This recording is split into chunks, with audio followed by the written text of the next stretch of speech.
Hello guys, and welcome to the Bridgewater Real Estate Market Report, January 2016. I would like to start this report by letting you know that you can get a hard copy of this report by clicking on the link below at any time during this video. Now, we are going to review and analyze the new units for sale, units sold, new units for rent, and units rented last month, January 2016. Let's see how we did.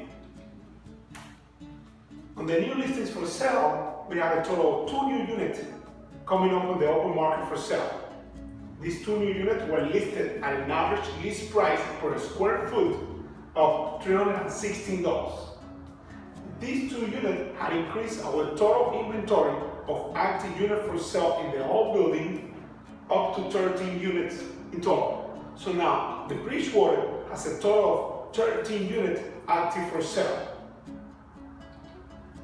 As you can see, it was not a great way to start 2016 when none of the units that were active for sale was sold last month. Let's see how we did on the rentals.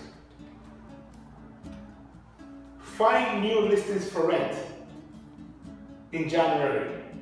These 5 new listings for rent were listed at an average price of $2,905 a month. We must highlight unit 401. This is a very unique unit that is very rare to come up on the market for rent or sale. The reason for that is the huge terrace that it has in the back with over 1,000 square feet overlooking the water, that it really feels like having a house on the bay. On the other hand, none of the active units for rent were rented last month.